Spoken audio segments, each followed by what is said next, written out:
Hello viewers, I doctor SBK Lal welcome you all in my YouTube channel. मेरे YouTube channel में आपका बहुत बहुत स्वागत है। अगर आप इस चैनल पर नए हैं तो चैनल को लाइक, शेयर और सब्सक्राइब करें। आज हम चर्चा कर रहे हैं कि हेम्योपैथी का तरीका, कि हेम्योपैथी के माध्यम से हम किस तरह इनफर्टिलिटी का इलाज करते हैं।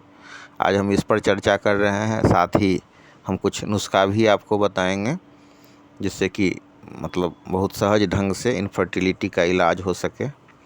अब जो हम जानते हैं कि इनफर्टिलिटी जो है सो एक ख़ास ऑर्गेन की बीमारी है। सामान्यतया हम उसको देखते हैं कि ख़ास अंग प्रभावित हो गया है। तो ख़ास अंग प्रभावित हो गया है तो जो अंग्रेजी संबंधी जो इलाज होता है तो उसमें क्या होता है कि जो जिस अंग में दिक्कत है हम उसी का इलाज करते हैं, जबकि हेम्योपैथी ये विचार करता है कि इस अंग में खराबी क्यों आई। आप सपोज कीजिए कि किसी आदमी का मान लीजिए कि ट्यूमर निकल गया या गिल्टी निकल गया या मतलब उसका थ्रोट इफेक्ट हो गया या मतलब टॉन्सिल बहुत इनलार्जमेंट हो गया है, तो एलोपैथ में क्या कहेगा कि टॉन्सिले को काट करके निकाल दीजिए। या नोजल पॉलीपाइप्स हो गया तो नोजल पॉलीपाइप से को काट करके हटा दीजिए। या फिर मतलब मस्सा है तो उसमें क्या किया जाता है कि मस्साही को जड़ से काट करके निकाल दीजिए, जला दीजिए। लेकिन हेम्योपैथी विचार करता है कि मतलब ये क्यों हुआ ऐसा। तो ये जो सिद्धांत है, एक सिद्धांत है ऑर्गेनोपैथी का। तो ये कहता है कि किस ऑर्गेन में डिफेक्ट्स हुआ है, उस ऑर्गेन को जो है पार्टिकुलर ऑर्गेन का हम इलाज करते हैं। और मतलब हम देखते हैं कि उस ऑर्गेन को कैसे ठीक किया जाए। अगर उस ऑर्गेन में इन्फेक्शन हुआ है तो एंटीबायोटिक दे करके हम उसको ठीक करते हैं। अगर वो उसमें डिसफॉर्मेशन हो गया है तो फिर हम उसको सर्जरी की मदद से ठीक करते हैं। या फिर मतलब डीअरेंजमेंट हो गया है तो उसके लिए कोशिश करते हैं। और जबकि हेम्योपैथी क्या करता है, हेम्योपैथी विचार करता है कि जो पार्टिकुलर ऑर्गेन है वो क्यों ख़राब हुआ, तो इसको ध्यान में रख कर के इलाज किया जाता है।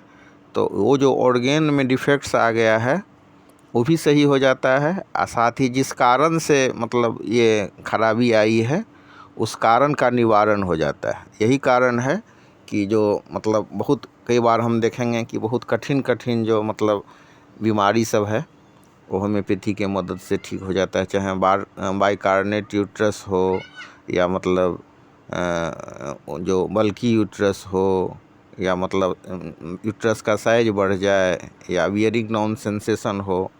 तो उसमें हेम्योपैथी के इलाज में यही फ़र्क है कि अगर हमारे पास केस आता है बियरिंग डाउन सेंसेशन का तो हम विचार करते हैं कि बियरिंग डाउन सेंसेशन क्यों हुआ। अगर PCOD हो गया तो हम विचार करते हैं कि PCOD क्यों हो गया। अगर मतलब एब्सेंटनेस ऑफ मतलब मेंस है, मेंस्ट्रुअल साइकिल में एब्सेंटनेस हुआ है तो वहाँ जो कुछ दवाई सब दे दिया जाता है, जैसे लेट्रोजोल हो या HCG हो गया, chronic human chorionic gonadotropic injection दिया जाता है या HMG लेट्रोजोल के साथ दिया जाता है। ह्यूमन मोनोपॉजल गेनेडोट्रोपिन जो इंजेक्शन दिया जाता है ओवुलेशन के लिए कि ज़्यादा मात्रा में ओवुलेशन होगा और फिर फर्टिलाइजेशन होगा। लेकिन हम जब होम्योपैथी में ट्रीटमेंट दे रहे होते हैं तो हम विचार करते हैं कि ये क्यों जो है सो ओवुलेशन नहीं हो रहा है, या मतलब इमेच्योर एग क्यों है, या एग जो है सो शक्तिशाली क्यों नहीं है। उसी हिसाब से अगर हम स्पर्म काउंट की बात करें तो उसमें सीधे स्पर्म काउंट बढ़ाने के लिए मेडिसिन दिया जाता है। कई बार आप देखेंगे कि दवाई चलते चलते लोग नपुंसक हो जाता है, जबकि हेम्योपैथी में ये विचार किया जाता है कि क्यों स्पर्म काउंट कम है, क्यों स्पर्म का मोटिलिटी कम है। तो इन बातों को ध्यान में रख कर के हम होम्योपैथी में इलाज करते हैं। एक बहुत बड़े डॉक्टर हुए हैं डॉक्टर बर्नेट, तो वो कहते हैं कि दोनों ही चीज़ पर ध्यान दीजिए। जो ऑर्गेन पार्टिकुलर ऑर्गेन में डिफेक्ट हुआ है तो उसको भी ठीक कीजिए, और मतलब क्यों वो ऑर्गेन में डिफेक्ट्स आया है तो उसको भी ठीक कीजिए। तो उसके लिए क्या करना होता है, तो उसके लिए जो कॉन्स्टिट्यूशनल रेमेडी है उसको दिया जाता है। अब ये कॉन्स्टिट्यूशनल रेमेडी कैसे दिया जाता है? तो मान लीजिए कि कोई आदमी है, उसके परिवार में सुजा का हिस्ट्री है या पार्टिकुलर उसी आदमी के हिसाब से है, तो उसमें हम क्या देते हैं? मेडोरिनम दे देते हैं।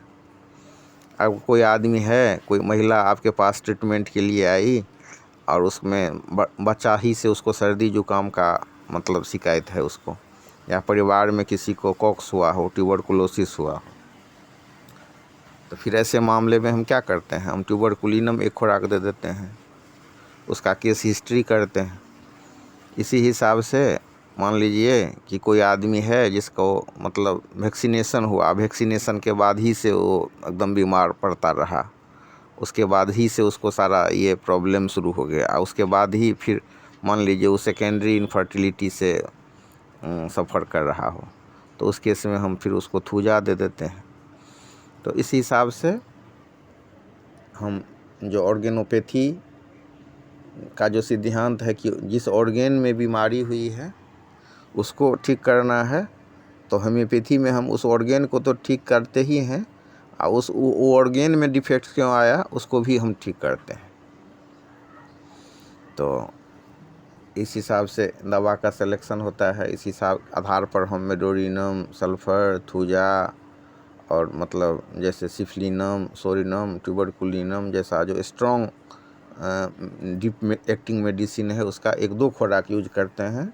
बहुत विवेकपूर्ण ढंग से हम इस्तेमाल करते हैं, तो कई बार आपको फ़ायदा अनुभव हो जाता है। कई बार हम देखते हैं कि थूजा जैसा मतलब इतना पावरफुल मेडिसिन है और उसका अगर ज़्यादा यूज हो गया तो फिर आप देखेंगे कोई फ़ायदा नहीं हुआ। कुछ केस ऐसा मिल जाएगा जिसमें मैंने कितना दिन से कितना खुराक थूजा खा लिया और वो ठीक नहीं होता है। वहीं पर हम देखेंगे कि कुछ एक डॉक्टर हैं जो एक खुराक थूजा देते हैं और उसको देर तक इंतज़ार, 1 महीना तक इंतज़ार करते हैं। कभी कभी तो वो उसी एक खुराक में जो मस्सा है वो झड़ जाता है। तो इसी हिसाब यही कहानी मेडोरिनम की भी है। खास करके जो डीप एक्टिंग मेडिसिन है उसको दोहराना नहीं है, और मतलब उसको खोजना है कि वो whether the patient is of medorinum or the patient is of thuja or the patient is of tuberculinum। सो हम लोगों को खोजना होता है। ये जो डीप एक्टिंग दवा है इसी को हम लोग बोलते हैं कॉन्स्टिट्यूशनल रेमेडी। अब हम आपको स्टेरिलिटी के रिगार्डिंग एक डॉक्टर के बारे में बतला रहे हैं। इन डॉक्टर महोदय का नाम है डॉक्टर SC मदान। ये MBBS, FRCS और मतलब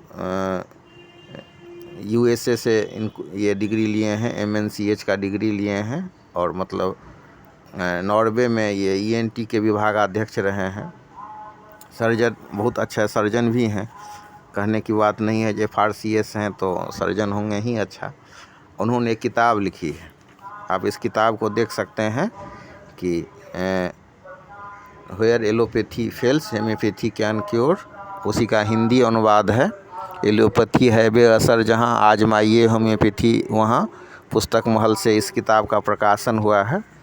तो इसमें जो है सो स्टेरिलिटी के चैप्टर में आप देखेंगे पेज नंबर 68 में उन्होंने एक कैनेडियन महिला के बारे में चर्चा किया है। 28 वर्षीय एक महिला का चर्चा किया है जो 5 वर्षों से विवाहित है और उसको कोई संतान नहीं हुआ है, और उसने हज़ारों डॉलर खर्च करके सभी आधुनिक जांच करवाए, चिकित्सा ली, लेकिन वो प्रेग्नेंट नहीं हुई। तो जो लेखक महोदय हैं, विद्वान जो लेखक महोदय हैं, उनके द्वारा यह विवेचन किया गया है कि फर्टिलिटी ड्रग्स से उसको कोई फ़ायदा नहीं हुई। तो फिर ये भी तो मतलब इन्होंने जांच किया, ये जांच पर भी जोर देते हैं, पूरा बॉडी का परीक्षण करने पर भी जोर देते हैं। तो उस सब में कोई दिक्कत नहीं हुई। अब सिम्टम्स था मेंटल, जैसे वो थोड़ा सा इमोशनल महिला थी, और मतलब थोड़ा सा बातोन्मादग्रस्त महिला थी, थोड़ा सा उसमें ट्रेम्बलिंग होता था, उसमें वेजाइनिस्मस नाम की बीमारी थी, मतलब उसको मैथुन के दौरान जो है इंटरकोर्स के दौरान काफ़ी दर्दयुक्त ऐंठन होता था। उसके बाद डायस्पारोनिया से वो सफ़र कर रही थी। इसके अलावा विद्वान डॉक्टर महोदय ने देखा कि उसका जो सर्विक्स है उससे काफ़ी मतलब गाढ़ा सा सिक्रेशन होता है लिकोडियल डिस्चार्ज का, और उससे वो जो है स्पर्म के लिए हानिकारक था। उन्होंने डायग्नोसिस किया जो है स्पर्म को किल कर देता है। और उसके अलावा जो कुछ आक्षेप के कारण जो मतलब स्पर्म वेजाइना के भीतर प्रवेश ही नहीं कर पाते थे, तो काफ़ी अच्छा से उन्होंने इसका विवेचन किया और फिर उसको स्टेफिसिग्रिया 30 और कालीफॉस 30 अल्टरनेट वे में इन्होंने दिया, सुबह शाम, मतलब स्टेफिसिग्रिया और कालीफॉस 30 पावर में दोपहर रात, और एवेना क्यू भोजन के बाद उन्होंने दिया। इसके बाद फिर उन्होंने देखा कि बहुत अच्छा रिस्पॉन्स आया है, और फिर 1 सप्ताह ऐसा चलाने के बाद उन्होंने एक मेडिसिन दिया नेट्रम कार्ब 200, और फिर इसी हिसाब के चिकित्सा से ये डॉक्टर मदान लिखते हैं कि वो जो महिला थी वो बहुत अच्छा से गर्भवती हो गई, और उसके जो योनि का आक्षेप था वो सब भी ठीक हो गया है। यहाँ नेट्रम कार्ब ने कमाल दिखाया कि गर्भाशय से जो निकलने वाला गाढ़ा स्राव था उसको उसने पतला बना दिया। तो इस हिसाब से हम होम्योपैथिक ट्रीटमेंट देते हैं कि हम उसका जो इमोशंस है, जो कारण है, जो कहीं पर चोट लगी है, कहीं पर मतलब ये शारीरिक चोट है या मानसिक चोट है या कोई घटना घटने के बाद ये प्रॉब्लम हुआ है, तो इन सारे चीज़ों का इसमें हम विवेचन करते हैं। और इस हिसाब से हम देख सकते हैं, आप इसी हिसाब से जो 19 जनवरी 1893 को कुछ केस आया था और उनके डॉक्टर बर्नेट के द्वारा ट्रीटमेंट हुआ था, तो उसने ऑरोम्यूर नाइट्रानाइट्रिस, ऑरोम्यूर 3X और मेडोरिनम 1M दे करके स्टेरिलिटी को दूर कर दिया था। तो इम्पोर्टेंट ये होता है कि हम जो लिकोडियल डिस्चार्ज है उसके टाइप्स को अनुभव करें, किस कारण से हो रहा है ये देखें, तो इस हिसाब से हम प्राइमरी और सेकेंडरी इनफर्टिलिटी दोनों को दूर कर सकते हैं। कई केस में हम देखेंगे कि कंसीवमेंट तो हुआ लेकिन बच्चा मरा हुआ निकला, तो ये सभी होम्योपैथी के हिसाब से बहुत प्रोमिनेंट और इम्पोर्टेंट सिम्टम्स है। तो इन सिम्टम्स को ध्यान में रख करके इसके अकॉर्डिंग दवा दी जाती है। तो जो होम्योपैथिक चिकित्सक लोग हैं वो उनसे मेरा आग्रह है कि पूरा केस को बढ़िया से देखें, कौन चीज़ का वो पेशेंट है, कौन चीज़ उसका कॉन्स्टिट्यूशनल रेमेडी क्या है, उस पर विचार करें। और उसके अलावा जो बहुत सारी दवाएं हैं उस दवाई में से सेलेक्ट करें। कभी कभी दवाएं 1-2 हो सकती हैं, जैसे हम अभी डॉक्टर मदान के केस में दिखाए, कभी कभी 2-3 दवाएं भी हो सकती हैं। तो इस हिसाब से हम दवा